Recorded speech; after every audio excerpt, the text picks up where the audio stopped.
Tonight, the Enlightened Kitsap Community Forum team, Barbara Boas, Lynn Wilmot, Barbara Willock, Suzanne Holland, and Karen Leader-Scott, and myself, Jill Claridge, and the team from Kitsap Regional Library are delighted to present Dr. Eric Rasmussen, who will speak on Applied Hope from the Marshall Islands to Ukraine to Kitsap. Actually, we made him add the to Kitsap because we wanted to get your attention, and you've got to think during it how these could apply to things like homelessness in Kitsap, because it has a direct application. He will describe the broad range of ideas available for self-help in climate adaptation using engineering, culture, and societal changes. Some of his team's ideas recently have been adopted for use by the Ukrainian Ministry of Defense. It's for winter conditions. You may have noticed that Dr. Rasmussen has many letters after his name. You may know or recognize the MD, which is the medical doctor, and the FACP, which is the Fellow of the American College of Physicians, but may not know the MDM. I thought it was something else. I think there's a lot of initials, MDM, but that's Masters in Disaster Medicine. And he got that from the World Health Organization's academic center in Milan.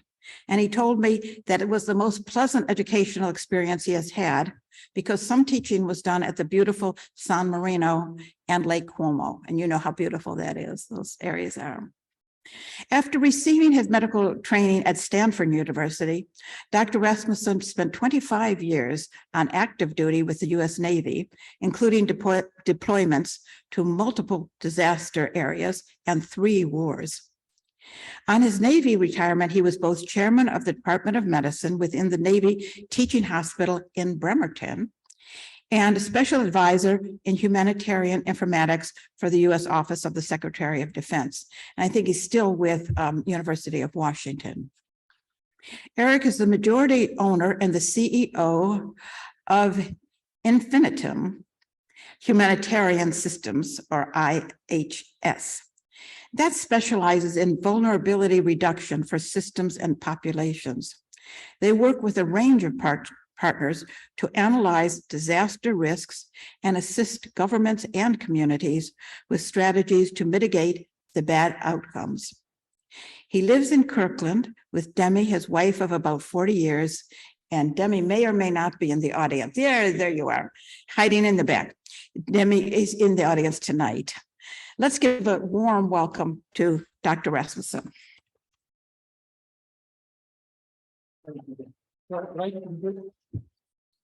Right. There you go. Good evening, everybody, and thank you very much for the invitation to join you. I'm going to very gently lift this up, but most people don't have a lot of trouble hearing me. Can you hear me okay? There you go. So as Jill said, thank you very much, specifically Jill, for the invitation. We're talking a little bit about the things that could be very unpleasant and definitely are, but I want to reassure you that a bunch of very smart people, some of them in this room, are working actively on addressing some of the issues that bedevil all of us every day. As Jill mentioned, I spent a lot of time in the Navy. And sometimes I got to shower and eat and sleep. And sometimes, as you can tell from that other photograph, I didn't. After those 25 years were over, I went to Google and took over a TED Prize from Larry Brilliant. And that helped me continue my exposure to the bottom of the pyramid and those who are most vulnerable, yet very bright, right? Brains are allocated 1 each. And if there's education lacking, that's one thing. If you're just dumb, that's a different thing. Most people are willing to be very intelligent, willing to be very well educated, want to ascend, and we're going to talk a little bit about them today. I had 3 deployments to Bosnia. If you remember Bosnia, many people in the room will. Most of America does not. Then 2 deployments to Afghanistan, and I spent 9 months roughly in Iraq, during which things went badly. For the guy you see there in the bed, he was supposed to be the Minister of Health for Iraq. He got shot. The guy that I'm standing next to in the other photograph had not yet been approved by Congress, so there was a bridge of time where I was the guy. I got to watch the disintegration of a society from the bottom up and from the top down, and learned a very great deal in the process. When I retired from the Navy, I began working with a tech prize that had been awarded to Larry Brilliant at google.org as the founding CEO there. That took me to a lot of refugee camps. This is just one. Mela is full of Karen, Burmese refugees. Most of us have heard of the Rohingya. They went north, they're Muslim, they went into Bangladesh. The Karen went to the east across the Maui River, and it's a lot of people in a very small space. Watching war zones, watching refugee camps, watching the kind of things that go wrong in societies gave us an opportunity, all of us, my smart friends and I, an opportunity to build something like a Maslow's hierarchy, where we said, all right, what's the most foundational thing that we need? Well, that's water. But other things that had been not considered particularly important until recently are turning out to be critical, like energy and communications. And in fact, between those two, I can solve an awful lot of problems that were unaddressable when I first started my Navy career. So out of this, we built an understanding of what human security really looks like. We're not the only ones looking at the problem naturally. Now, in this room, there will be a range of opinions about the World Economic Forum going on right now. Actually, I think they closed yesterday, Davos. But they publish a really spectacular book every year where a very large research department puts together how people are thinking about the risks that we are all facing. If you don't know this book, I have a copy for you, but you can get it too. It is free on the web. It comes out every year, and I strongly recommend it to you. Among the other things that they list is what are all of the people surveyed by the research team thinking are the problems we're all having to face right now that are the ones that are the most threatening. You'll notice that they're color-coded, and the things that I'd like you to note among the color coding is how many of them are green. Green is environmental. The first one is around climate change, and the second, and the third, and the seventh, and the eighth. It's important to recognize how dominant environmental issues are becoming in what are perceived as global threats by the World Economic Forum, by UN Habitat, and by a number of other agencies. So this is the kind of thing that's in that book. I recommend it to you. Another thing that's in that book is something that helps explain why the threats that we're facing are so easily identifiable. The metrics are getting better and better and better. The measurements that we are taking have now extended over a fairly long period of time. We can now discern trends. There's a pretty impressive trend, right? It doesn't really matter how you scale that. What you're looking at is the warming of the top 2,000 meters of the ocean. It's really changing dramatically, and there's no arguing about that because a lot of the radiation that should be going back into space and is being trapped by greenhouse gases is being reabsorbed by the ocean. This is an intelligent room, you all know that, but to see it quite so dramatically may get the impact clearer than it might otherwise be. And a part of what we're seeing in the list of problems that we're facing, particularly around climate change, is what's happening with water. That's just a reminder of how little drinkable water there actually is on the planet. This is a water planet, we all know that, but less than 0.5% is available for humans to drink. That's not much.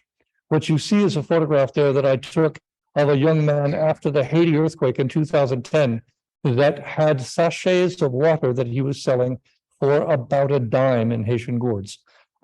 If that kind of infrastructure is restarting, where there is the capacity to get power, clean water, and sealing of a bag and then distribution, then the place is beginning to recover. And it's on the list of indices that we use when we go into disaster zones.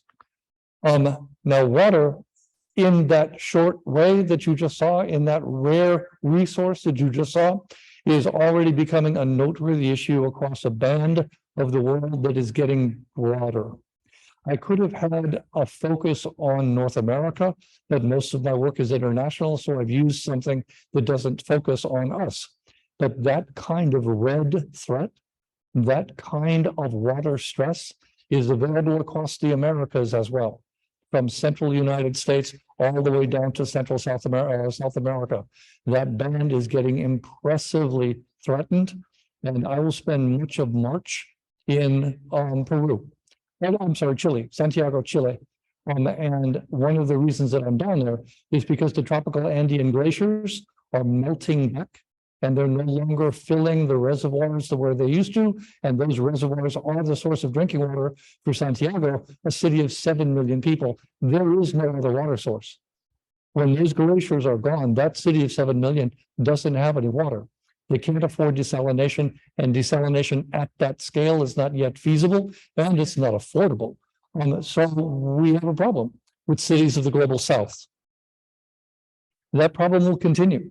There's already evidence that there are cities in the world, capital cities, that are going to run out of water in a measurably short period of time. 2030, 2032, 2035, starting with Sana'a. Sana'a is already compromised because of the civil war. Nobody pays much attention to Yemen, but Yemen is a bit of a canary. And following Sana'a, there's going to be Mexico City and Jakarta and Cairo. You've already seen that Cape Town came within a week of day zero, right? Being out of water completely. Important information. And when people don't have water, they begin moving to places where they can get water, because you simply can't survive without water. And that means migration. And whether it's environmental migration or migration because of conflict, whether it's from the pressures of being disliked because you are the wrong ethnicity, there are people on the move. And we used to have as the dominant metric what we looked at the end of World War II, when much of the world was on the move, away from the war, back into their homes, whatever their reason for moving was. There were a huge number of people on the roads. We have twice that many displaced now. Twice the number of people as we had at the end of World War II are now forcibly displaced from their homes.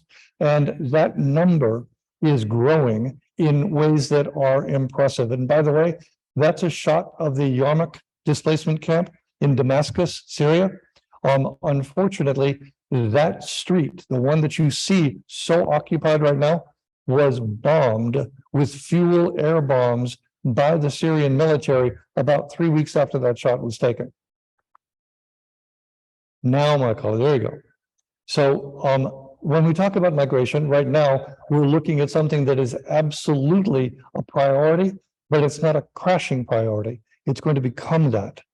By 2037, UN Habitat thinks that we might have a person leaving their home every second, in part, in great part, because of climate displacement. At that point, the water and the heat is going to be to where some areas of the planet will be unbearable.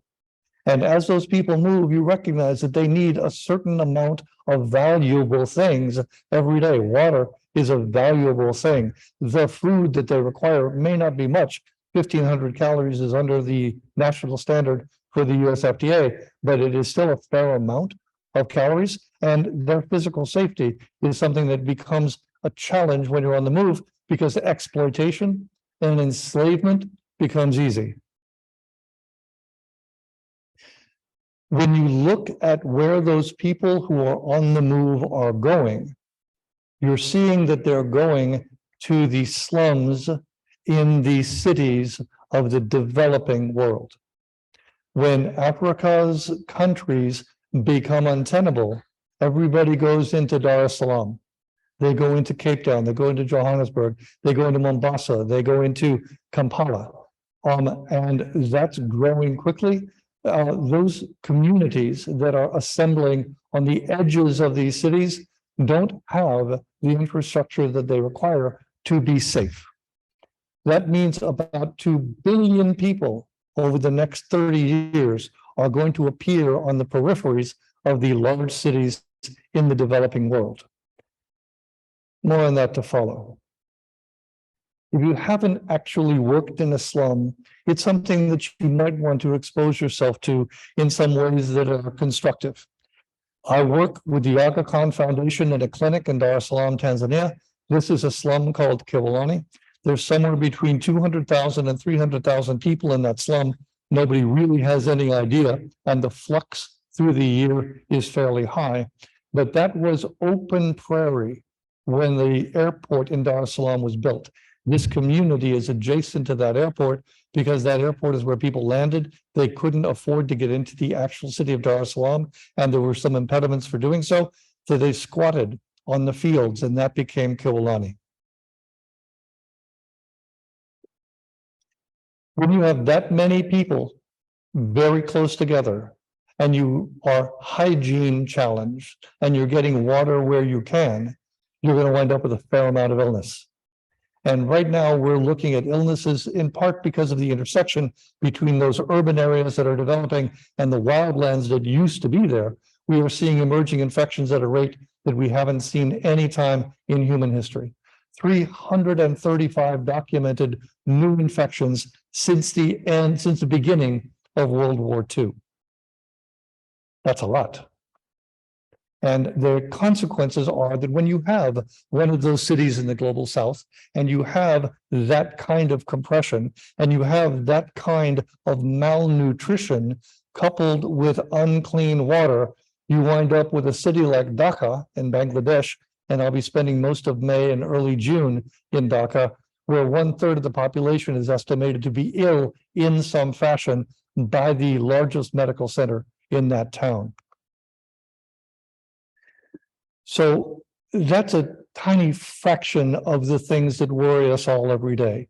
We also worry about the Ukraine war. We worry about nuclear.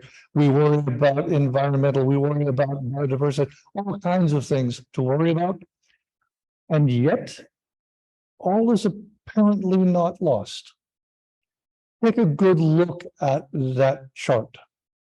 Because if you were a white male born in 1900, your life expectancy was about 47. But 100 years later, if you were a white male born in the United States, your life expectancy was 75. That's progress. But if you were born a black male in 1900, your life expectancy was 33 years. By the time 2000 had rolled around, your life expectancy was 68. It had more than doubled. Now, mind you, that's not enough. That's not equality, but it is an unprecedented level of life expansion for a single demographic, never seen in the history of the world. We need to do better, but that's an achievement. What else has happened? Well, there is a strong argument from Peter Diamandis in his book called Abundance, and by Steven Pinker in his book called Better Angels of Our Nature, that you can lay out 800 pages of very carefully detailed statistics saying it's not all bad quite yet, and a lot of smart people are working hard on making it better. But let me put this in black and white. I know there are problems. I know there are all kinds of things wrong. I'm not minimizing anything, I promise. I'm very worried about climate change. I'm very worried about environmental degradation. I'm very worried about biodiversity loss. I promise. No minimization. However, when you look at the end of World War II, you see that almost 2/3 of the planet was living in what the UN defines in 2011 dollars as extreme poverty. The world was broken. However, if you look at the most recent statistics available, that 60% figure for extreme poverty is down below 10%. That may look like we are incomplete in relieving extreme poverty. You're absolutely right. But the amount of misery and fear and despair that has been improved between the end of World War II and now is almost incalculable.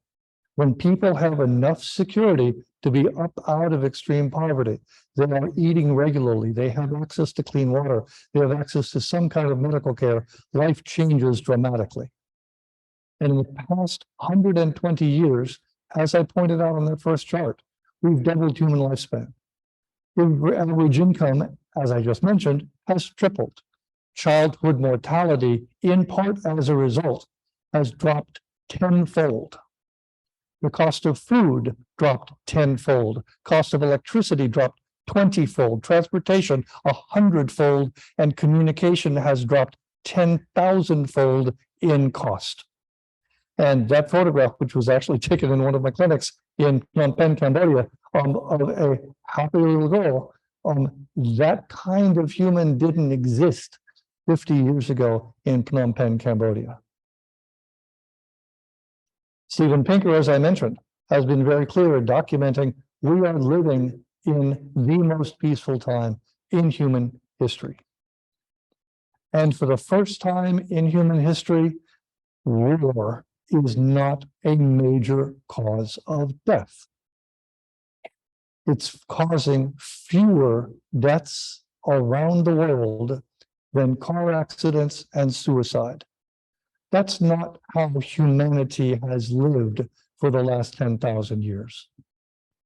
The numbers are striking, and they are accumulated, they are evaluated, they are coming in from all kinds of sources, and they're looked at by all kinds of people. They're legit. Those are good numbers.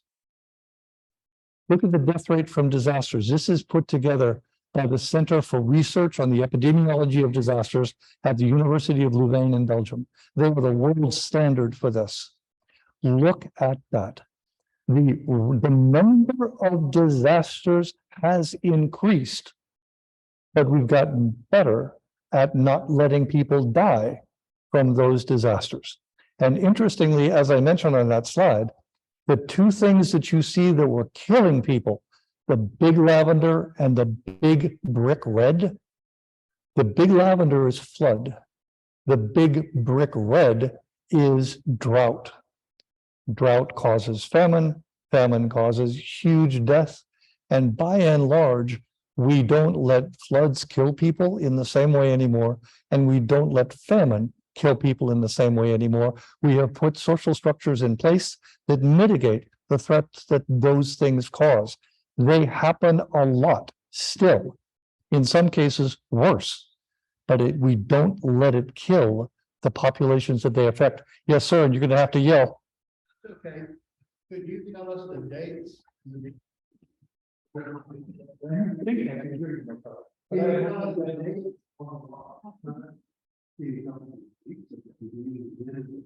Yeah. 1900 is what it says in the bottom. 2020 is what it says on the other end. Okay. You want to do it that way? Sure. Does that help, sir? Sorry, down here. It says 1900 here. 2020. You're welcome. So good numbers there. Would you like me to wear it? I will wear it. Yeah, I can wear it. I'm going to wear the microphone. For all the people online, I hope, yeah. There we go. That's important information too.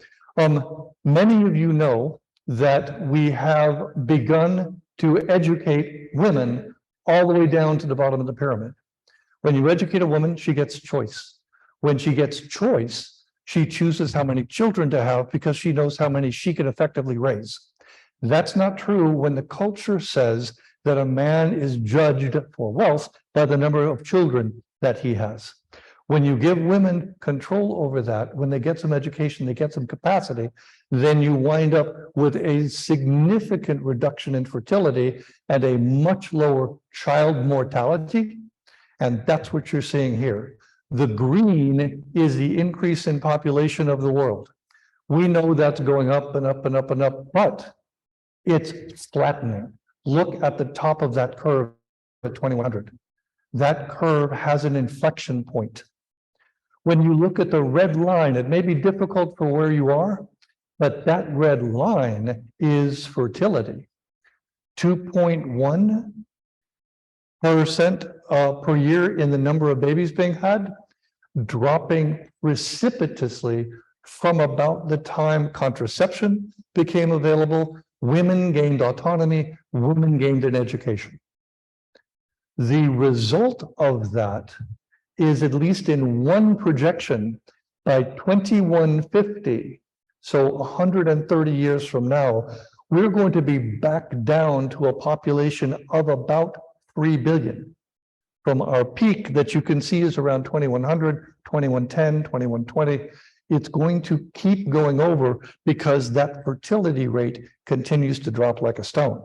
Now, that's its own kind of problem, but that's a very different kind of problem than the pressure that population puts on the environment. And if we have renewable energy resources and we are doing away with fossil fuels as an inevitability, and we have fewer people using those renewable resources, you begin to see the capacity for recovery. It's going to be a very difficult next few decades, but we see the future coming, and the numbers are kind of inarguable because we started to educate women.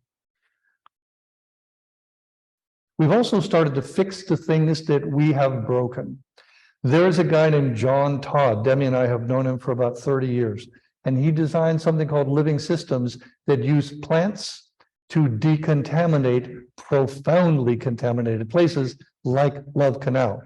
And when you look at the before and after pictures associated with his work, you wind up seeing that that kind of effort from the new alchemy farm that he has run in Massachusetts is going to be spread all over the planet. So that's only one set of things.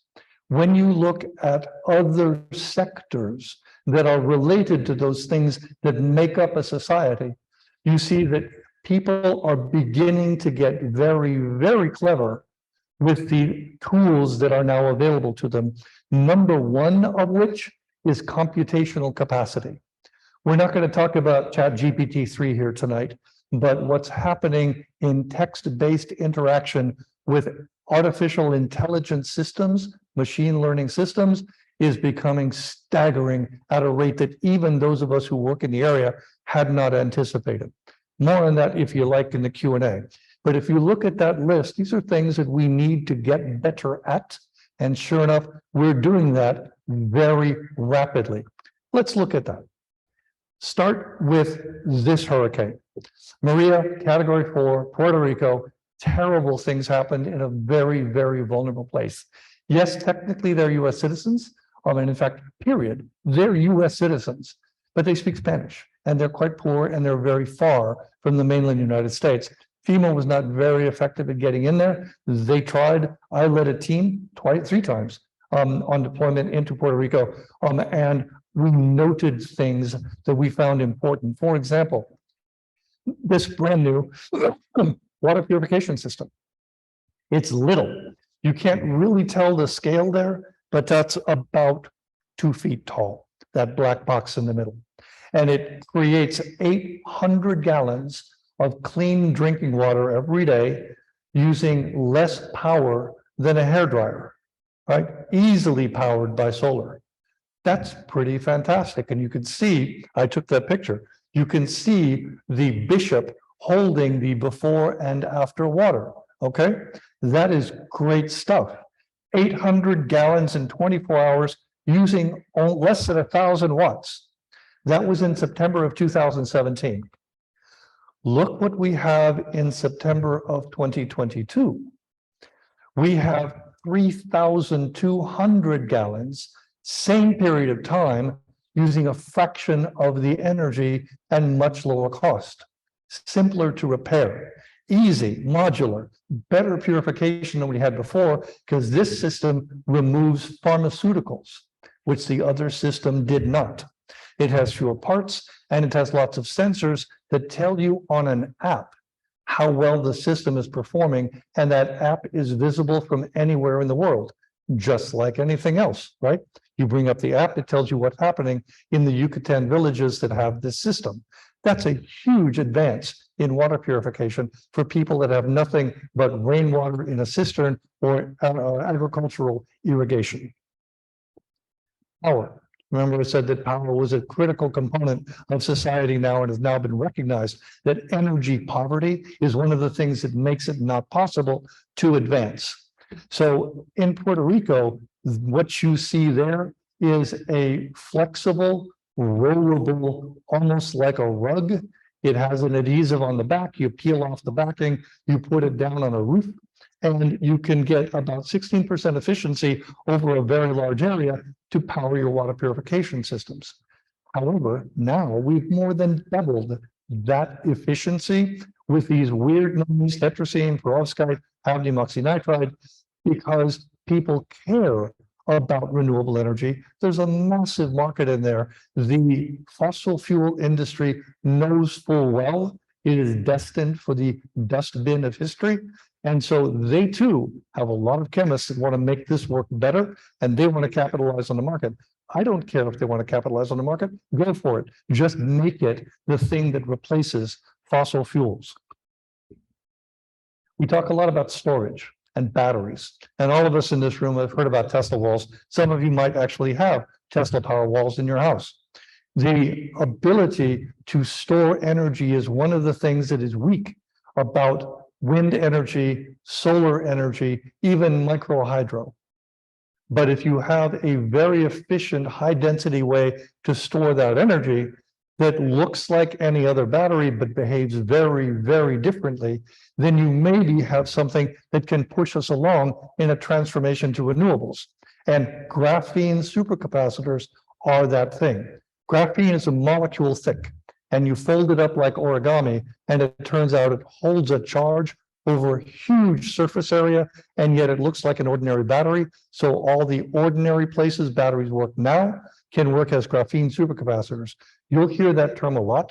AT&T and Verizon are now using graphene supercapacitors to power their remote cell towers at the tops of mountains, because it used to be they had diesel engines. There were diesel generators that were running all the time. You had to get somebody up there to refill the gas tank, right? The diesel fuel tank.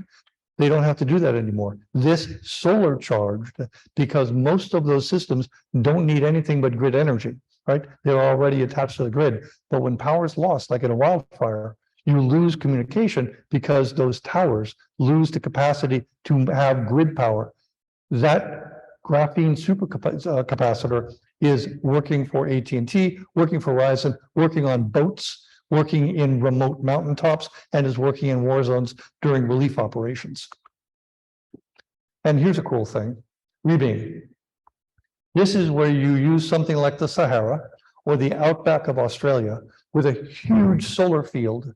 Then you take the electricity you've collected from that solar field, change it into microwaves through magic, and then you beam those microwaves to a satellite in space, which bounces it down, in this case, to London, where there is a receiving station that changes the microwaves back into electricity and distributes the electricity just as if it's an ordinary power station. That's a company called Rebeam out of India, and it's working. It's not working a lot. They're at their earliest stages, but that's a huge advance in how you take power from one place and put it where it can't otherwise be collected, but is badly needed for use. Comms. Most of us don't think too much about very high bandwidth satellites. That's not the kind of thing that we do day to day. But for people that run disaster teams or people in the middle of wars, they need to get communications to places that don't normally have it. We usually have to use something called a VSAT, as you see with the soldier in the lower corner. That's an $80,000 piece of kit. What that's being replaced with is something the size of a pizza box that has 3 times the communication bandwidth of that large $80,000 VSAT for a tiny fraction of the cost. It's 80% cheaper. The ability to have that now mounted on aircraft is going to give full motion video capacity in every airline seat. It's going to make things that had been remote and very difficult to have connected. So that's a nice advance, a little specialized and not for a you and me. However, that's for you and me. Now, Elon Musk, again, like other things, will have a variable opinion. There will be peaks and valleys in the room on whether you like Elon.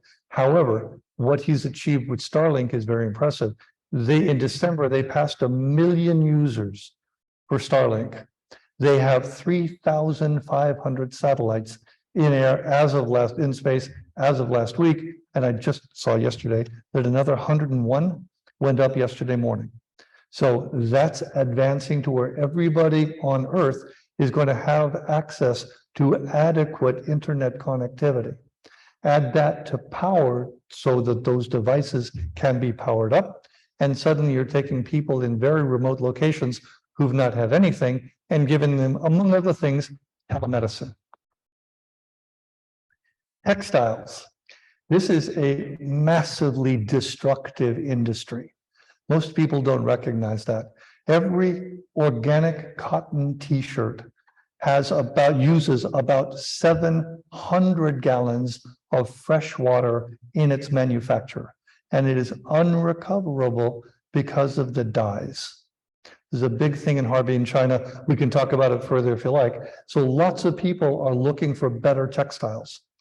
Here's an interesting one. Does anybody know the moon parka out of North Face?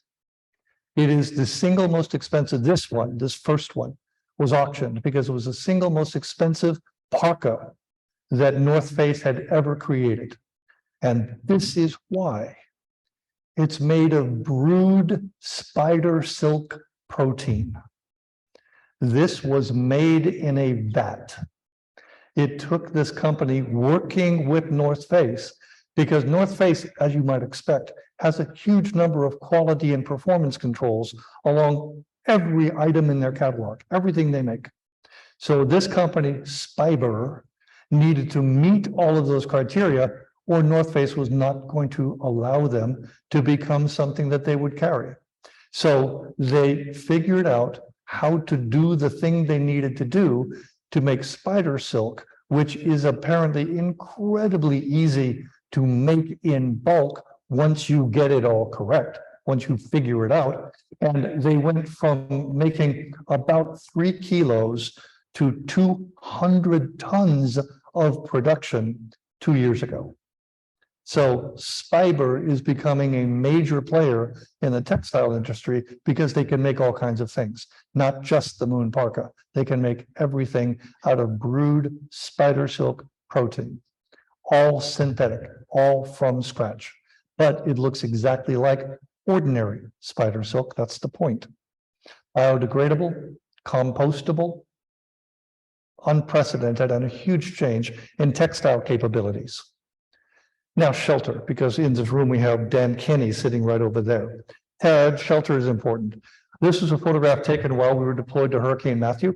Hurricane Matthew hit Haiti a few years ago, and this was the best that they could do in that recently very damaged area. However, 2 years later, 3D printed houses became a thing. And this is ICON's effort. $10,000 home, printed in 24 hours on the campus of South by Southwest in Austin, Texas. It met all code for the county that Austin sits within and was a huge achievement. And it is now the center of all administration for the conference, for the festival, South by Southwest. ICON kept going and did this. Now they've dropped the price more than half. It is earthquake certified. They got a chance to build 50 of them to bring young families out of the slums of Tabasco, Mexico, into an area that didn't have any gang warfare and that they could live in something like peace. When you look inside these 3D printed shelters, they look like that. And they look like that. They're small. They're minimally functional, but they're safe. They're earthquake proof. They're away from gang warfare, and they're cheap. That's extending right now into a 3-bedroom, 4,000 square foot, multi-story home that is under construction right now in Houston. They'll finish it in early March. So 3D printed homes are coming along very rapidly. They're quick, they waste very little in the way of material, because as you would imagine, in most construction, you have to carve to fit.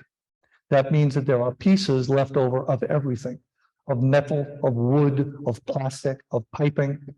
This does not have that waste. This is putting down construction materials exactly where you need them in the amount that you need it. Shelter sometimes has to be thrown up in a great tearing hurry. So you might remember how violent things were in northern Iraq in 2016. There was a civil war basically going on inside Iraq, and they had to generate housing for a lot of people rapidly on the move. So what you see there at that bend in the river is in the space of 5 weeks, housing for 300,000 what are known as IDPs, internally displaced people. So they didn't cross an international border. And if you don't cross an international border, you're not a refugee. That is the definition of a refugee. And if you cross an international border, you become a person eligible for all the things related to being a refugee. There's an entire infrastructure. UN High Commission for Refugees goes into action. They have lots of implementing partners. Good stuff happened. But if you're an IDP, if you're an internally displaced person going from one city to another for conflict or because the government doesn't like you anymore, you do not have any of that international support. You are a sovereignty issue. The government remains in control of what happens to you, even if the government is why you had to leave. So it's a problem, right? Managing IDPs is a huge issue. So all of that happened in 5 weeks through incredible coordination through a bunch of agencies. Well, we have another war going on right now where an awful lot of people have had to move. Ukraine has an estimated 7 million IDPs inside the country, people that could not leave. And they couldn't leave maybe for a bunch of reasons. Remember, everybody age 18 to 65 who is male was not allowed to leave, right? They're there to fight the war. They are fighting on behalf of Ukraine. But there are sisters and brothers and the elderly and the young and wives in many cases that had a choice to either leave their husbands to fight or stay inside Ukraine, even though their houses had been destroyed, but go somewhere else where they would try to get some safety. So Dan Kenny, that guy over there sitting on that chair, and I spent most of the month of November in Ukraine. And we saw this kind of problem that you see on the screen, and we recognized that members of the Volunteer Defense Force. So there's the Army, there's the Territorial Defense Force, and at the bottom is the Volunteer Defense Force. Those people that were never part of any military brigade before the war, but have now thrown themselves into the cause with shovels and pots and pans and whatever it is they've got. They're freezing to death in this winter. So we, as Jill mentioned, we wound up doing some things that got the attention of the Ukrainian military. And this is what it was. So this is a swallow's nest. We had the challenge to build something that would be simple, insulated, robust, cheap, and secure, because it was going to be pretty much women and maybe adults, almost adult children, teenagers, that had to assemble this thing, and they wouldn't necessarily have any special skills or special tools. So we wanted something that would provide warmth and maybe a little bit of safety, where people could put it on the place where their home had been destroyed while they were rebuilding and live in that. So this became a swallow's nest, and that's a reference to a Ukrainian folktale. We built the first one here in Olympia, where I was busily carrying stuff and fastening stuff because Dan Kenny over there told me what to do. Put this here, do that there. That turned out to be more effective, faster, and cheaper than even the design criteria had set. We're pretty pleased about that. We talked with the Ukrainians. We said, we'll come over, we'll build a demo for you, and you can see what you think. And the deputy mayor of Makariv said, no, don't be ridiculous. Get over here, build the things. We'll figure out whether we need to change anything when you get the first one up. So off we went. This was the first destroyed home, and we saw the Grad rocket fragments that had destroyed that home. And we built that nest on that property. And what you see is Dan is up in the doorway, and Andy, our Ukrainian friend, and me. The result was positive enough that the mayor of Makariv came in, said, we have kids dying they're freezing to death right now down on the front. Can we use Dan Kenny's design to put up shelters quickly for them where they are, whether they are at checkpoints or they are spotting snipers or they are scouting to see what's going to be a safe way to get people who are trapped out. And Dan chose to make it all open source, make it all available to everybody, get some stuff done in Ukrainian so the assembly was easy, and the Ukrainian military is doing whatever they're doing with that. But that's a significant achievement. Well done, Daniel.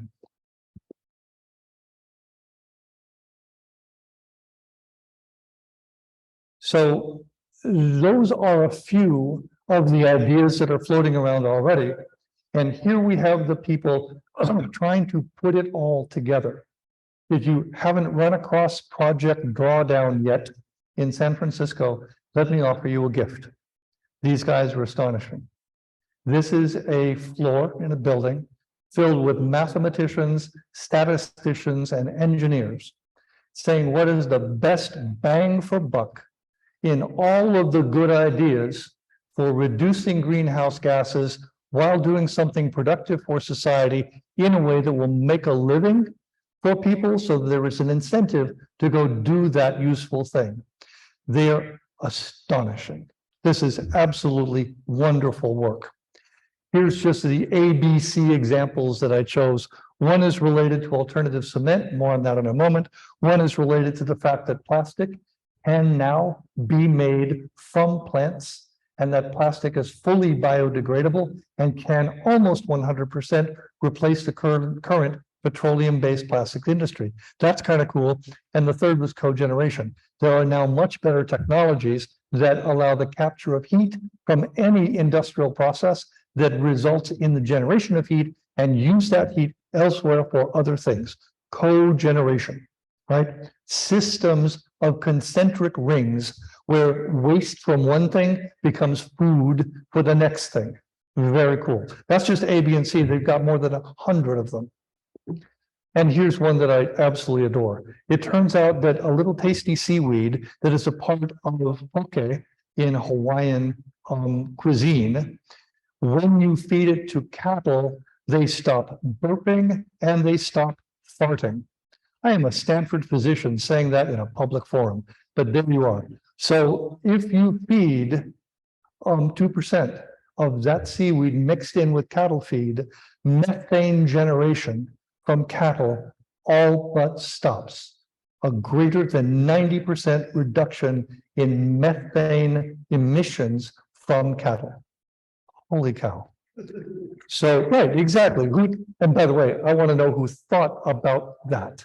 Right, said, you know, what we ought to do is feed seaweed to cattle. That'll make them stop farting. But really? That came up as a thought for you? I need to drink what you're drinking.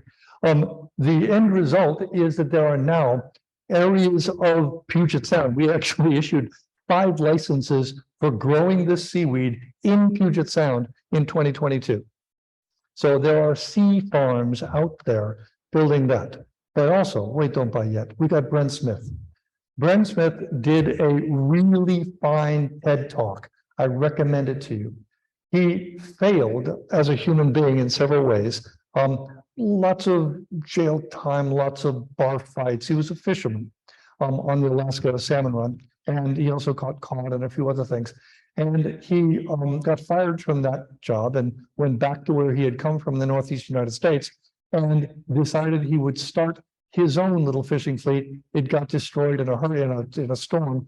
So he said, fine, he's clever. He's a little rough around the edges if you watch his TED Talk, but he's clever. And he said, well, why don't I do shellfish then? And it turns out the area wasn't very productive for shellfish. And he said, oh, they need like kelp. So he planted kelp, and that brought the shellfish, which brought other fish. And so fishing got better and shellfish got better. But it turns out if you go to a chef in New York City and say, I have this beautiful kelp, they don't laugh you out the door. They say, you know, People like interesting things. Maybe we can do something with this as a new kind of cuisine. They held a competition in New York City. Some of the best chefs in the nation competed. They made a bunch of things from seaweed. And now his seaweed farm on Long Island Sound is not only revivifying a badly damaged estuary, making it oxygenated, giving it more shellfish, bringing in fish from elsewhere, but he's also making a ton of money selling this beautiful, fresh, crisp seaweed prepared in ways that are very tasty in salads because good chefs figured out how to do it and gave the recipes away. There are people doing good things everywhere, and some of them are kind of obscure. So we also want to take what Project Drawdown is doing, and I promise I'm winding up here shortly. Take what Project Drawdown is doing and test it. And I work in the Marshall Islands. This thing, the Kwajalein Atoll Sustainability Laboratory, is where we're bringing these ideas that are showing up in Project Drawdown and showing up in Eat Like a Fish and showing up in marine permaculture and testing them with the Marshallese of people at the bottom of the pyramid. We're doing that on an island called Ebi. And if you look up Ebi in Wikipedia, you'll see it described as one of the worst slums in the Pacific. There are 14,000 people living on 80 acres. And no part of it is more than 3 feet above the waves. So they're vulnerable. Nobody knows where the Marshall Islands is, so I put a red circle up there just to help you. 2,500 miles from Hawaii. Hawaii is the largest, or is the closest large metropolitan area. There are a lot of countries in that section of the Pacific. They speak a lot of languages. There are not many of them. They are all poor. They are all at risk. They are unfortunately very far from any place, so supplying them is difficult, and they are becoming pawns between us and the Chinese. The Chinese have already come into Tonga and Samoa and Vanuatu and Tuvalu, and they are working on an encirclement like we, after World War II, worked on an encirclement. So these guys are becoming pawns in the geopolitics of the Western Pacific. They're also warming faster than other places on the planet. This is a place where you can ask, how am I doing when they're giving the general rise in temperature for the entire planet? Marshall Islands are already up 1.5 degrees, and right now, if they stay on that ramp, they're going up to 3.5 degrees Celsius, which is a disaster, right? That is absolutely catastrophic for them. And then there's this. We thought the problem was going to be sea level rise. That's what all of us talk about when we're talking about atoll nations. Kurt Storlazzi and his team at the University of California, Santa Cruz, said, no, that's not actually true. The problem is that the increase in temperature is leading to an increased frequency, density, duration, and intensity of storms. Now, cyclonic storms don't form on the equator, and the Marshalls are basically on the equator. So those storms form north and south, typhoons and cyclones. When those typhoons and cyclones have waves that meet on the equator, those overwash events wind up overwashing these atoll islands, which are, because they're made from coral reefs, right? They have a depression, many of them in the middle. The seawater settles in that depression, percolates down into the freshwater aquifer, and makes it undrinkable. So they all have wells on these islands to get the only fresh water they have available, other than rainfall and cisterns. And those aquifers, those wells, are already becoming brackish. They'll soon be saline and undrinkable. That's the reason the Marshall Islands are going to have to evacuate, and half a century before sea level rise takes those islands. They probably have no more than about 35 years left. And there's 54,000 people on those islands. What are they going to do? Let's think about it. So this is the biggest of those atolls. This is Kwajalein Atoll. Down at the bottom, you'll see the Ronald Reagan Ballistic Missile Tracking Facility, and right next to it, the little tiny island of Ebi. Ebi has people who work on that Army facility, but there aren't many of them, and those are basically the only employment available on eBay. eBay has 70% unemployment. When you look at it from a different view, here's the U.S. Army garrison that is the missile tracking station, and right next to it is eBay. So the people who do retail and landscaping and cleaning come from eBay on a ferry every morning, and then they go back every night. And the difference between the beautiful, well-groomed, wealthy Army garrison with several different hamburger joints available to anybody, plus a subway, and what they go back to every night causes a little tension. Looking from a slightly different viewpoint, you can see how low they are. That is the crashing waves of the ocean on one side, the lagoon on the other. You can see how vulnerable they are. And they were in trouble long before COVID, and COVID made everything worse. So when you look at the list of things going wrong here, imagine all of that slightly worse after COVID. COVID ravaged the place. Half of the population got COVID. Fortunately, arrived late. Many of them were already vaccinated, so there were very few deaths, but it dropped productivity in those islands pretty severely. And you can tell just how vulnerable they are by just glancing at the photograph. So we did some work there in 2019. There was a team of us and lived there in March and in July of 2019.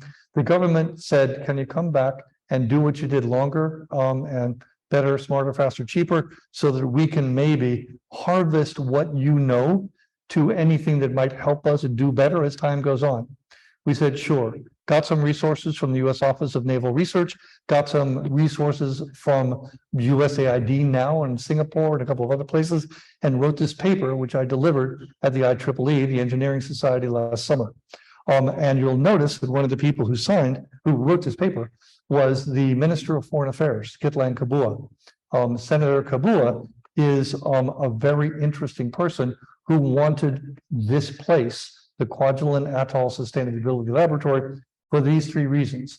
We want the Marshallese to have the opportunity to live better now, while they're awaiting whatever happens to them in the loss of their aquifers and the things that are likely to happen with sea level rise, so that they can transition more gently, because maybe they'll be in better health, or maybe they'll have a little bit more money when they have to leave. And then when they arrive somewhere, they'll be more welcomed than they would otherwise have been if they arrived speaking nothing and knowing nothing, right? Because it's a low density language.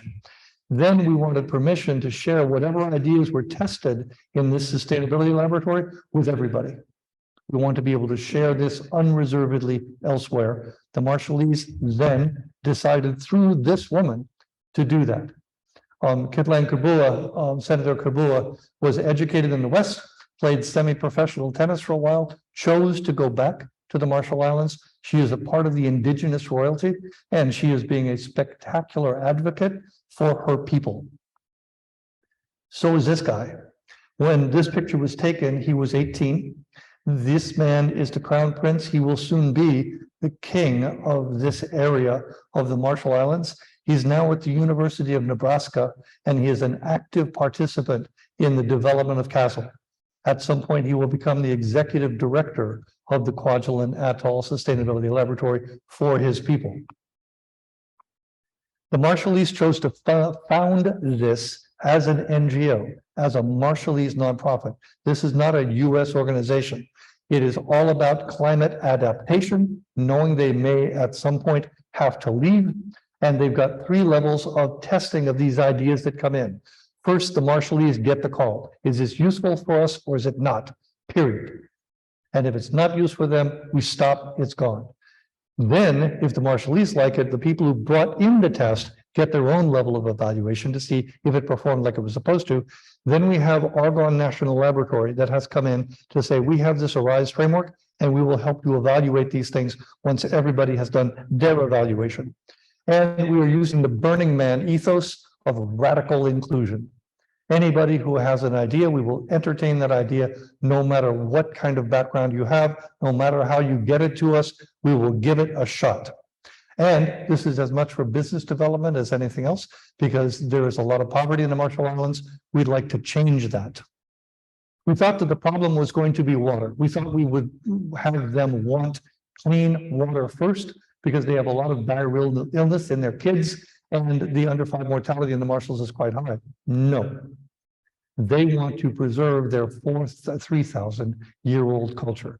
There are archaeological evidences that the Marshallese have been on those islands for 3,000 years, and they want to make sure they preserve their culture first.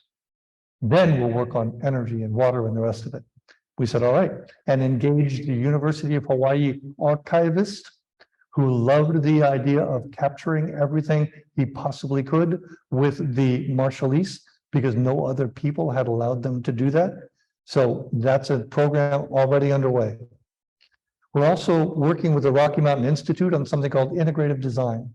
As I mentioned, concentric rings of a good thing that leads to some waste, and that waste becomes food, that waste becomes food, that waste becomes food, and we wind up with this kind of feedback. It turns out that when you ask people to do this at the very beginning, they start collaborating in ways that they wouldn't have otherwise. We're also working with a woman named Kate Rayworth at Oxford, who gave a beautiful talk on donut economics, trying to find that safe space where living within a safe and just space for humanity is possible. It's that green ring that you see, where on the outside you see all of the things that are environmentally challenged, and on the inside you see all the things that are humanly desirable for societies. So donut economics is a working thing. There is, if you go to just Google her, you'll find the website that she's running right now to help teach people how to aim societies like this. The Marshallese want it, so we're going to help. I introduced this at the beginning of last summer. We had 60 ideas come into us. We got 7 from MIT. We got 2 from the National Renewable Energy Laboratory. And now we've got a couple from my friend Dan Kenny sending over there, because you've already seen the clever stuff that he can do. Let's start with this, for example. There are already floating cities in the world. This is another horrible slum in the harbor in Lagos, Nigeria. This is Makako. There are a lot of bad things in that water, and there are a lot of vulnerable people who are exploited and trafficked out of that slum. Doesn't actually have to be like that. And by the way, the whole place burns up from time to time. It's all wooden structures. So what Dan did was take the idea for the nest and adapt it to say, you know, that same construction process could be done by people with very few tools and very few resources for cheap, in ways that would allow them to move their homes onto the lagoon. And then, if you remember, eat like a fish and marine permaculture, grow things underneath the house and have a bridge over, or a small boat over to the land, move people onto the lagoon in these houses, the top story of which can grow 60% of the vegetable calories required for a family of 4, and generate enough power to keep the household not only well powered with everything they required, but with excess they can sell back into the grid system, but have multiple layers of value in the sea underneath. So when you compare what they're living in now to what Dan has designed for a very, very affordable price, we might have something interesting. But obviously we need construction materials, because there's nothing that looks like that right now in the Marshall Islands. Those walls that you see in the gray drawing don't exist. But they could, because Dan did cool things. Without taking you too far through this, there is a modest-sized desalination plant that was installed by the Army for Ebi Island. It puts out about 450,000 gallons of brine every day. Brine is 60 times more concentrated salt than the seawater that goes in for the desalination, right? You take the water out, naturally it concentrates salt, but it concentrates everything else as well. The magnesium and the calcium and the gold and the whatever. So, and in fact, a fair number of useful micronutrients in addition to those minerals. So it turns out that Dan has figured out a way to take things from that brine and make cement in a way that's readily available on Ebi Island. These are things we can make a cement on Ebi Island, but we can't make the right cement. We can make a very lightweight cement that will be a great addition to what needs to be done. So to get a seawater safe cement, he designed this. And again, I'm not going to take you through it except to have you concentrate down in the green. The green says that the very same cement used by the Romans to keep the Parthenon intact for the last 2,500 years, he can now make on Ebi Island. And I think that is damn cool. And we're going to check that out this summer. We have a program that we're starting through the summer for education. We're bringing people out to test a few of these things to see if this clever idea that certainly looks great on paper actually works on the Marshall Islands. And we have a bunch of partners, right? Taking the stuff from Project Drawdown and all those clever ideas got people excited. And among others, you'll notice that big red apple in the middle. It turns out we're now working with a direct report to Tim Cook, the CEO of Apple. And they are willing to entertain the notion of beginning an Apple internship program on Ebi Island, teaching people who don't know much of anything else quality assurance. They'll gradually improve and expand what they're teaching, but they've looked at what they need, and what they can do for the bottom of the pyramid is QA testing. All right, we're going to work with them on that. And as you see, there are many other organizations also willing to move forward. So, as I started with, and I'm ending now, there are all kinds of things wrong with the world. We get that. But there are also a lot of very smart people who care about what is happening to the planet, and they have the education, they have the intensity, they have the drive, they have the desire to begin making it better, and they are succeeding. And the fact that you would come here tonight to hear me about this topic means that there's probably some of you in the room as well. I welcome more conversation. And now you need to take responsibility for what I've told you.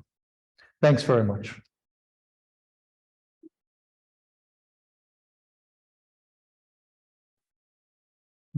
That is absolutely terrific. And I'm just going to tell you, I have to go look at it again because there are so many names and so many things. It's going to be up on our website in probably about 4 days. So, feel free to look at it yourself. Now, Priya will take questions from the audience, and at a later time, the questions from, if there are any, from the Zoom audience. Thank you. By the way, I just want to say, wasn't that a great talk? Let's give him a clap again. Thank you. And as Priya knows, I am almost deaf. I have hearing aids on both sides. As I've mentioned, I've been blown up quite a bit. And so anything you have, please bring to me so I can watch your lips. Come on up. Come on up. Come here. I mean, you're a nice person. You're gonna come chat.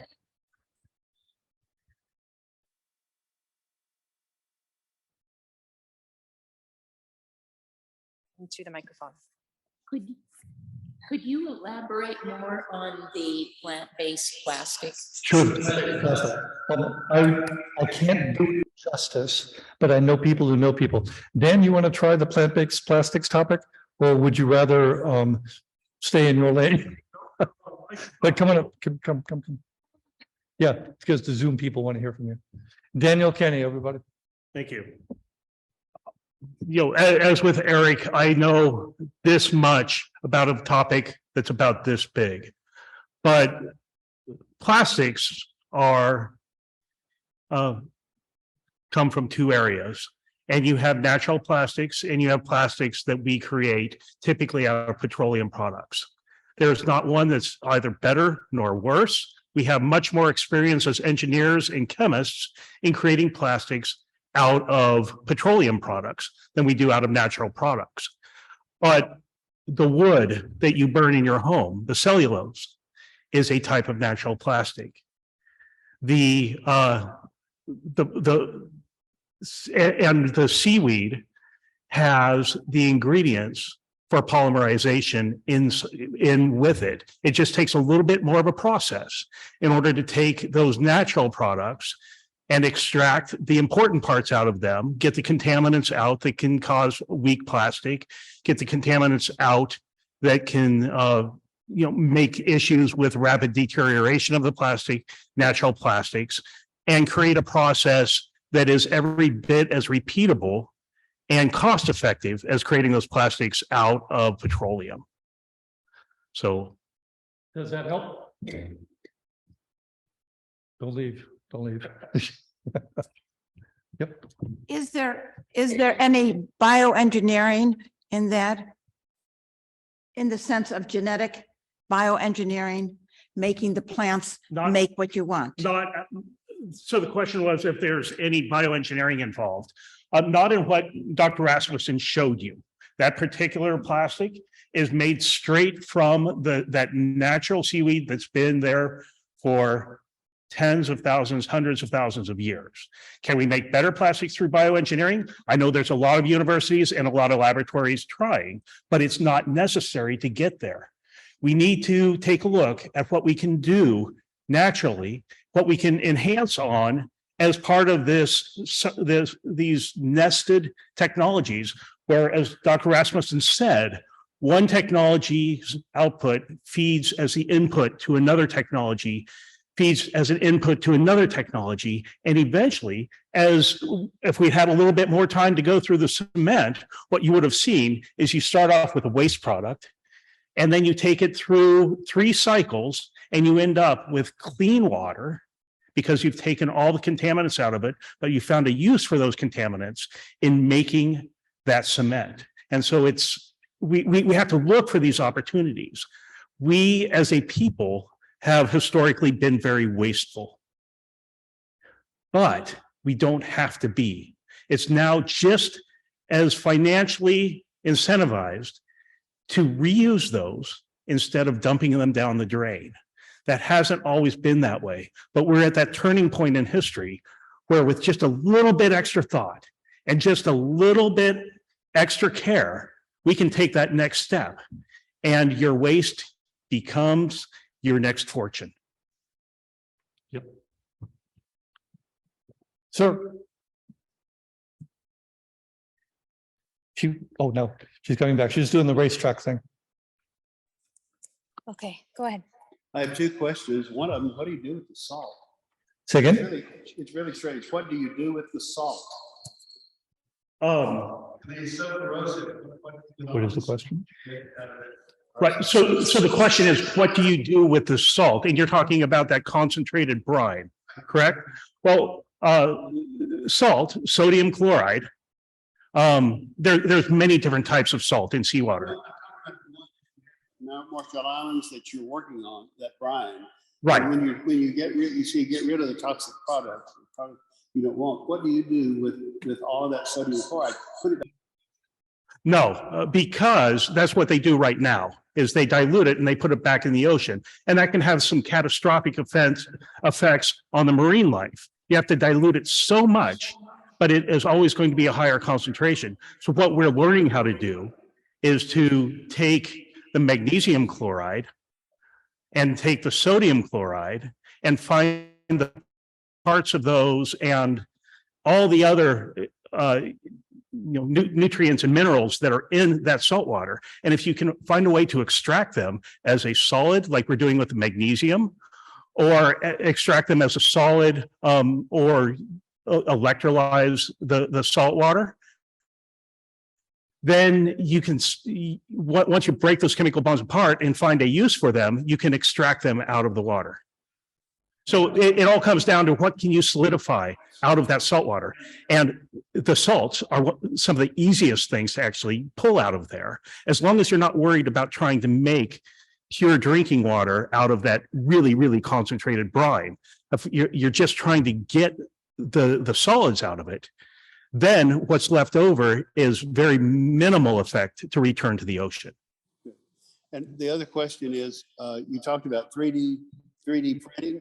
What's the substance that is printed? What's it made of? There are many companies around the world working on this, and they each have their own recipe. Predominantly, it is cement, and predominantly it is cement with plasticizers in it.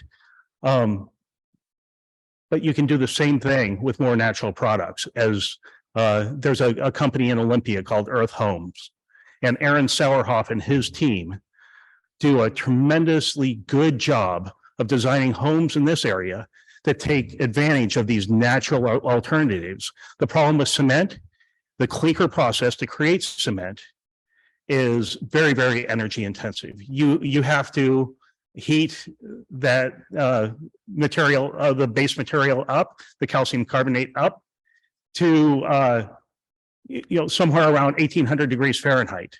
The same process to get lime, which you can extract, you can get from seashells.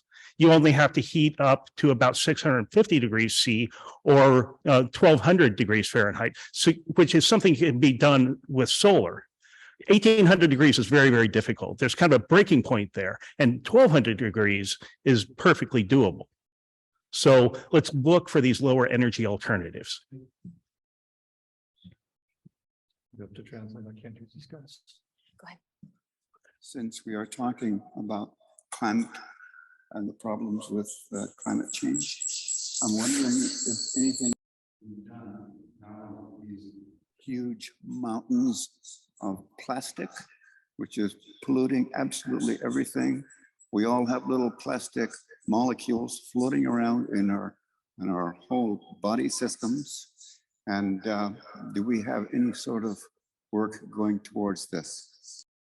No clue. So what he's asking is, what are we doing to? I have an answer with genetic engineering. Okay. But I'll just say one thing about that.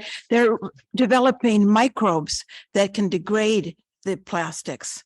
And that's with genetic engineering, putting a gene that can do that within something like an E. coli. That is being done right now. You know what? This is really good, because what we had done in the past is we go back to the smaller room, and then we can talk. And this is what the whole thing with this forum is to get people to talk to one another a little bit. Also in that room, not only you can see the books, but there are other things that we have free Kitsap Suns. Can you not hear? We have free Kitsap Sun, our newspapers for you to have if you don't have them. And we've collaborated with people in other, like at the Roxy Theater, they have some information for you. And they have also some information from the symphony. So we're trying to tell you about all the neat things that are to do here in Bremerton and Kitsap County. So were you advocating leaving here and going there because we would lose all those people? We would, and we have quite a few up there. Okay, let's go to the. But let me take 1 second No, here you can and continue. answer your question directly. I can't answer for the whole world. I can answer for what Dr. Rasmussen and I are doing. There are 3 aspects to building a lime-based cement structure, and that is you have to have the cement. Then you have to have some kind of waterproofing, and then you have to have some kind of reinforcement. We typically use steel for reinforcement in our cements here in North America because it's easy for us to do. They don't have access to that in the Marshall Islands. So we had to come up with an alternative.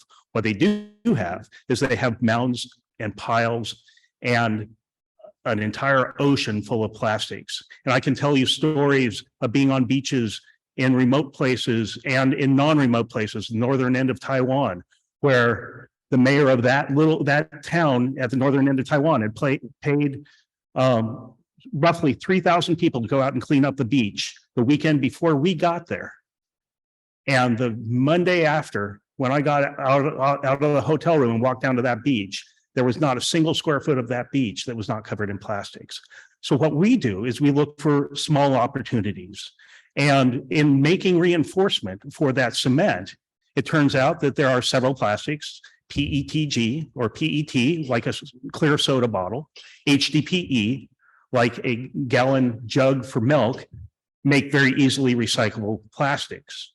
You combine that with the natural fibers that are grown in the Marshall Islands, the banana leaf fibers and the coconut core, because there are mounds and mounds and mounds of coconut husks in the Marshall Islands. And we're looking for significant ways of using that as reinforcement in the cement. But you spin fibers out of both of those, and then you pultrude them in a very simple heated machine to along with the PET or the HDPE plastic that you've recycled. And all of a sudden you have something that's about a third of the strength of steel rebar. And that's just one example of how we can find a very small use that can grow worldwide in using that and making a real product out of recycling of plastics. Yeah, like that. Yep. Like the guy said, sir, Jose, or not Jose. Chat. Nobody hears, not even they hear you. Come on. Okay, I'll speak super loudly. There's one question in the chat about managing human waste in the atoll. Managing human waste in the atoll. Oh, managing human waste, that is a great topic. So doctors love the subject of human shit. It is incredibly important, right? We have London because the embankment separated drinking water from human waste. It is a public health issue of some magnitude. Right now, it is very poorly managed, mostly through pit latrines. There is some grid sanitation where there are actual toilets that are fed into a sanitation plant at the south end of Ebi Island. It's very limited. It floods very easily, and most of the population does not have access to that. It's actually, of course, really valuable material. We, as humans in the West, don't like to talk about it very much, but in Asia, it is an indispensable part of rice cultivation. That mindset needs to change just a little bit, and there are all kinds of ways to do that. Not only through composting toilets, which are a little fussy, a little complicated. Some of them smell bad, some of them don't. Some of them need some additives, some of them don't. But also because there are processes that can come back. Where did my mic go? I'm just going to yell. I'm scared the Zoom people. I'm sorry. There are all kinds of new capabilities in chemistry, in public health, in sanitation management that are being addressed for human waste, solid and liquid, and we're going to do much better at that over time. I'll leave it as vague as that. Lots of people are looking at the topic and we want it to work, right? It is too much good raw material, just think of it like that, to let go to waste. Especially if we're going to put homes over the water. Especially if we're going to put homes over the water, he says. So this is about topic number 3 on our priority list, is how to deal with human waste. Right. What he said is that there's a lot of the topic number 3 on our priorities. I'm not responsible for all this. Those very nice people out there are helping, but I want to make sure the Zoom people here. Human sanitation, human waste is like topic number 3 for the Marshall Islands, right? For Ebi. What else from anybody on anything? Jill. You can repeat the question, but China's population is going down. Yes. But the newspapers and all the media think that's so bad. I think it's a good thing. So how can we educate the media to say it's? That's a great question. Demi and I were high-fiving when we saw the, by the way, Demi is the woman at the back of the wall there. She and I celebrate our 40th wedding anniversary coming up in about 8 months. Demi and I saw the first reports come out 3 days ago saying that the release of the population numbers show that China, for the very first time since the Great Leap Forward in the 1960s, dropped their population a measurable amount. This is an inevitability. When I teach in China from time to time, and when I was there a few years ago, one of the people I was having lunch with pointed out the one child per family process that they introduced, problematic though it was, in their estimation, avoided the entire population of the United States being added to China by that point. Right? So from a resource perspective, they are already having trouble with natural resources like coal and oil and the materials that need to go into smelting and construction. They're having trouble with food generation. They're having trouble with water, just like everybody else is, because they see a population that in their engineering mindset, and remember, much of the meritocracy in the Chinese government has been from an engineering base, unlike the United States, where we come from a legal base. Most of our senior administrators have law degrees. Most Chinese senior administrators have engineering degrees.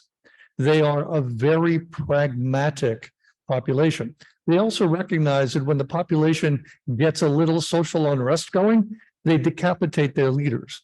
So and there's a long history for that. And there's no reason to think it wouldn't happen again. So they want to make sure that this population of 1.3 billion is kept as happy as can be made by people who really care about that 1.3 billion. On the other hand, they've got a lot more loyalty as a culture than we have in the West to both the style of government and our individual nations. It just works very differently that way. So the drop in population, I think, is both anticipated and something that they aimed actively to achieve, because it's really a pressured population.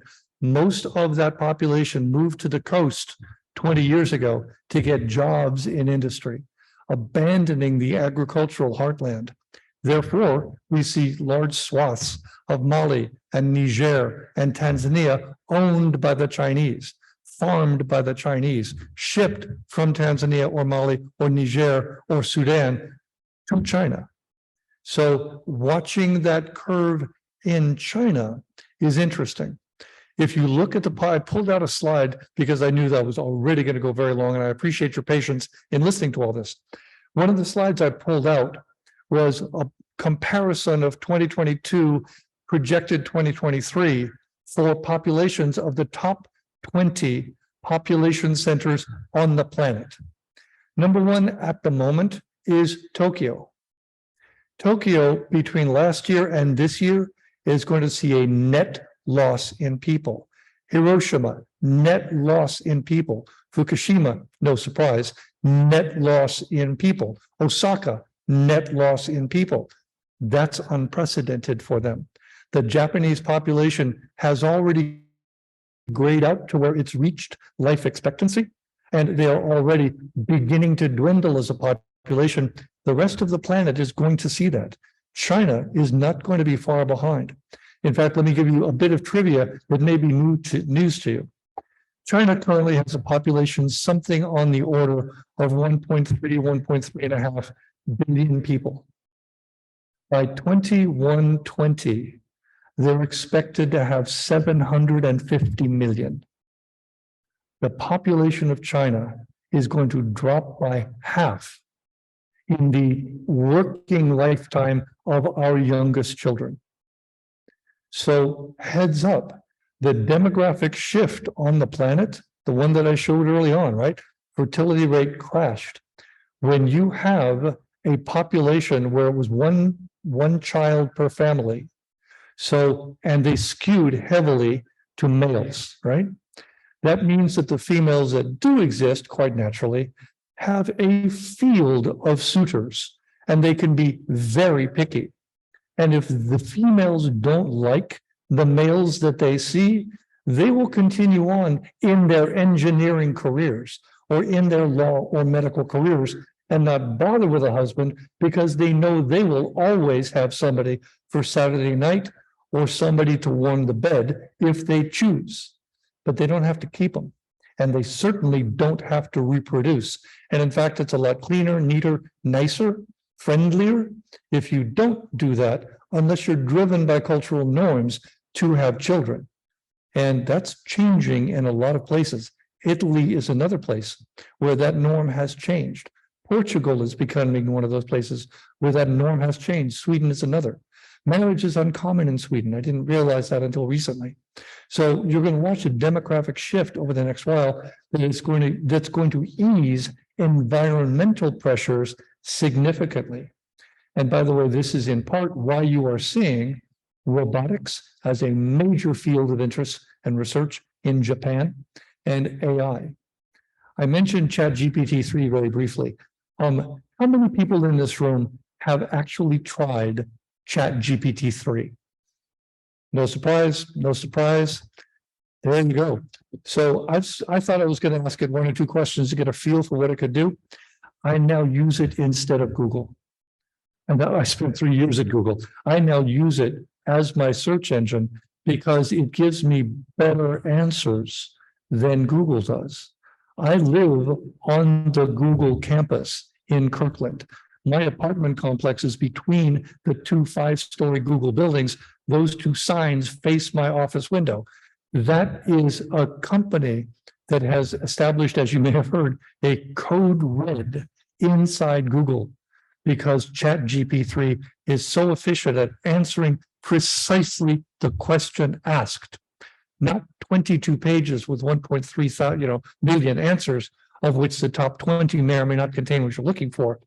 And on top of that, if you ask it, as I did, to put "Hello World," this is a programming reference for those of us of a certain age, on a screen with yellow letters on a black background using Python, which is a programming language.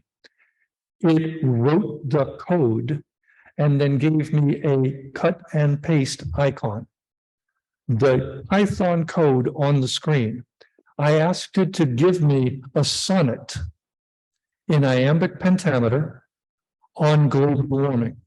So 23 lines, very strict meter on the end. And in 15 seconds, I had a very creditable sonnet in iambic pentameter on global warming that would have been acceptable in any high school. Wasn't art, but met the criteria. And this is ChatGPT-3. Imagine what ChatGPT-8 is going to look like. And Google, by the way, came out yesterday, an article in Prospect saying that, not Prospect, the other one, Wired, saying that they have a GPT-3 killer they're going to be releasing in March. So the capacity to do work, journalism, pick almost any subject that requires thought is going to be easier, faster, cheaper, smarter without having a human involved. I recognize that the idea of an AI like that eventually taking a governance role is a disturbing thought. However, I'm looking at my current governing structure in DC. I spent a lot of time inside the Beltway in DC, and I would like a little objectivity. I would like a little set of guidelines that are held to saying human well-being is the goal here for your entire existence. Show me what rules you would change. Show me how you balance the needs of the people, the needs of the individual, the needs of the environment, the needs of our national stature, and wind up with a set of laws that do things good for citizens. I think that's going to be feasible. There may always be a human in the loop, but this science fiction idea that appeared 100 years ago is very close to at least a testing stage. Whether we like what we see, that's a different question. But at least it's feasible, I bet, by 2025. You guys are so patient to my pontificating here. Anything else I can answer for anybody else? Oh, Dan, he's smarter than I am. Anyone? Either one? In that case, thank you very much. It's been a pleasure being here.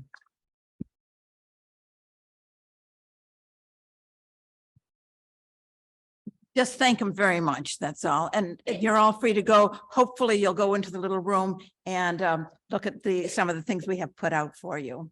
There's coffee and books in that room. What more do you need? Yeah, but thank you again. I'd like to keep him forever. Yeah. Very kind. Thank you, Zoom. Hang on just a second. Thank you, Zoom people. It was a pleasure having you here. I appreciate you coming and staying so long.